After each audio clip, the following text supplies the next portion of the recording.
کا آغاز کرتے ہیں۔ گزشتہ کئی اتواروں سے ہم سلسلہ شروع کر رکھا تھا تزکیہ نفس کا، اور یہ بھی آپ جانتے ہیں کہ تزکیہ نفس کا یہ سلسلہ میں اس لیے شروع کیا تاکہ قلب کی صفائی جب ہوگی تو قلب کی صفائی یہ اللہ کی محبت اور قربت کی پہلی سیڑھی ہے،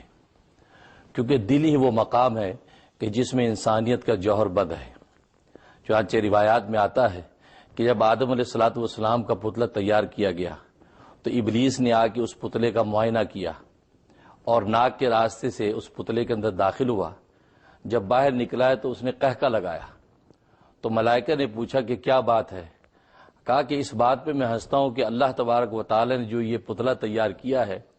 اور اس کو نیابت اور خلافت کا حق دینے لگے ہیں،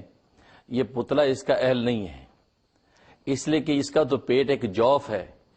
یہ اگر خالی رہے گا تو بھی یہ انسان کسی کام کا نہیں ہے، اور اگر یہ بھر جائے گا تو بھی کسی کام کا نہیں ہے، تو نیابت کا جو حق ہے یہ ادا نہیں کر سکے گا۔ ہاں البتہ اس کے پہلو میں ایک پوٹلی ہے، ظاہر وہ قلب تھا، اس پوٹلی کے اندر میں داخل نہیں ہو سکا ہوں، ہو سکتا ہے کہ اللہ تبارک و تعالی نے اس پوٹلی کے اندر ہی اس کے سارے کمالات بند کیے ہوں۔ تو بات وہی ہے ناظرین کہ قلب کا جب تزکیہ ہو جاتا ہے تو اللہ تبارک و تعالی کی قربت اور محبت اب کی منزل کی طرف انسان عروج کرنے لگتا ہے۔ اس لیے یہ تزکیہ نفس کا سلسلہ شروع کیا تاکہ قلب کی جو بری خصلتیں اور بیماریاں ہیں اس سے انسان پاک ہو جائے۔ آج ہمارا چھٹا سبق ہے تزکیہ نفس کے حوالے سے، اور آج ہم گفتگو کریں گے بخل اور حب مال کے حوالے سے، کیونکہ بخل اور حب مال یہ بھی بری خصلتوں میں سے خصلت ہے اور رذائل میں سے ایک رذیلہ ہے۔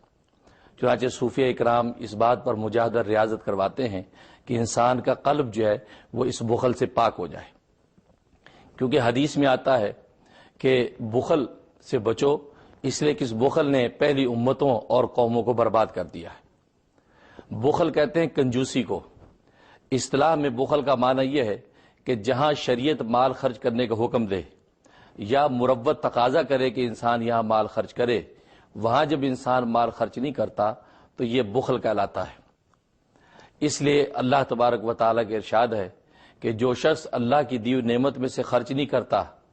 اور وہ اس کے لیے اپنے حق میں اچھا سمجھتا ہے تو یہ اس کے حق میں اچھا نہیں ہے، بلکہ یہ مال کل روز قیامت میں ایک طوق بنا کے اس کی گردن میں ڈال دیا جائے گا۔ چنانچہ امام غزالی رحمہ اللہ تعالیٰ نے بخل کے 2 علاج لکھے ہیں اور فرمایا کہ اصل میں بخل کا منشا حب مال ہے۔ انسان کے دل میں جب مال کی محبت پیدا ہو جاتی ہے، اب یہ انسان بخل کرنے لگتا ہے، اس کو خرچ کرنے سے ہاتھ کو روکتا ہے۔ لہذا سب سے پہلے انسان اپنے دل کو اس مال کی محبت سے خالی کرے، کیونکہ شریعت اسلامیہ نے مال جمع کرنے سے منع نہیں کیا، مال کی محبت سے منع کیا ہے۔ اور بزرگ فرماتے ہیں کہ مال اصل میں ایک ایسا بے وفا دوست ہے کہ جب تک یہ آپ سے جدا نہیں ہوتا اس وقت تک آپ کو نفع ہی نہیں دے سکتا۔ آپ کی جیب میں ہے، آپ کی تجوری میں ہے، آپ کی جو ہے بینک میں ہے، کسی کام کا نہیں ہے۔ ہاں جب یہ خرچ ہوگا، آپ کی آغوش سے نکل کے دوسرے کی آغوش میں جب جائے گا، اب یہ آپ کو نفع دے گا، ایک وقت کی روٹی یا 2 وقت کی روٹی آپ کو دلا پائے گا، لیکن جب تک آپ کے ساتھ لگا رہے گا یہ کسی کام کا نہیں ہے، کیونکہ مال اپنی ذات کے اندر کوئی حیثیت نہیں رکھتا، کیونکہ مال کی اپنی ذات کی کوئی حیثیت نہیں، مال کو کوئی چباتا نہیں ہے۔ ہاں اس سے مقصود کسی نفع کا حاصل کرنا یا کسی نقصان سے بچنا ہوتا ہے۔ اب اگر یہ انسان خرچ ہی نہیں کرتا مال کو، اس بے وفا دوست کو اپنے سے جدائی نہیں کرتا تو کسی کام کا نہیں ہے۔ اس لیے علماء فرماتے ہیں کہ مال سے محبت کرنا حماقت ہے، کیونکہ یہ مال تو ہے ہی بے وفا، یہ آپ کے پاس رہنے والی چیز ہی نہیں ہے، لہذا اس سے محبت کا تعلق نہ رکھو، ہاں ضرورت کا تعلق رکھو، ضرورت کے تحت آپ اس کو خرچ کریں۔ اس لیے قرآن کریم میں اس کو قوام فرمایا کہ زندگی کا یہ قوام ہے، انسان کی زندگی کا سہارا اور قوت ہے۔ انسان اپنی ضرورت میں اس مال کو خرچ کرتا ہے اور اس مال کے ذریعے سے انسان اپنی ضروریات زندگی پوری کرتا ہے۔ اسی مال کے ذریعے سے انسان چاہے تو جنت کو خرید سکتا ہے، چاہے تو اس مال کے ذریعے سے جہنم کے گڑھوں میں گر سکتا ہے۔ تو مال اپنی ذات میں کوئی اچھی یا بری چیز نہیں، اس کے استعمال پر ڈیپینڈ ہے کہ اگر آپ اس کو اچھے راستے میں استعمال کرتے ہیں تو یہ مال آپ کو جنت کی منزلیں طے کروا دے گا، اگر اس مال کو آپ نے برے راستے پر خرچ کیا تو یہ مال آپ کو جو ہے جہنم کے گڑھوں میں ڈال دے گا۔ اس لیے امام غزالی رحمہ اللہ تعالیٰ فرماتے ہیں کہ اس کا علمی علاج تو یہ کہ انسان یہ سوچے کہ یہ مال مجھے نفع اسی وقت دے گا جب میں اس کو خرچ کروں گا.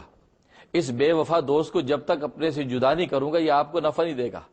لہذا خرچ کرنے کا یہ تصور جب اس کے دل میں آئے گا کہ یہ نفع کا حصول اور نقصان سے بچنا مقصود ہے تو یہ انسان مال خرچ کرے گا.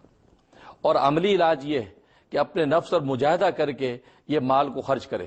اللہ کے راستے میں خرچ کرے, مباح اور جائز چیزوں میں خرچ کرے, اپنے بیوی بچوں پر خرچ کرے, عزیز و اقارب پر خرچ کرے, تاکہ اس مال کے خرچ کرنے سے اس کا عملی طور پر یہ مجاہدہ ہوتا رہے اور دل سے مال کی محبت نکلے. اس لیے اللہ تبارک و تعالی نے قرآن کریم میں ارشاد فرمایا کہ وَمِمَّا رَزَقْنَاهُمْ يُنْفِقُونَ, کہ یہ وہ لوگ ہیں ایمان والے کہ جو ہمارے دیے ہوئے مال میں سے خرچ کرتے ہیں. تو مفسرین فرماتے ہیں کہ یہاں اللہ نے یہ عنوان قائم کیا کہ ہمارے دیے ہوئے مال میں سے خرچ کرتے ہیں, ایسا کیوں فرمایا؟ مفسرین فرماتے ہیں کہ اس میں دو راز ہیں. ایک راز تو یہ ہے کہ بخیل کے بخل کا علاج ہے کہ بخیل جب خرچ کرے تو یہ سوچ کر خرچ کرے کہ یہ میرا اپنا نہیں ہے, یہ تو اللہ تبارک و تعالیٰ کا دیا ہوا مال ہے جو کہ میں خرچ کر رہا ہوں, لہذا اس کے بخل کا علاج ہو جائے گا.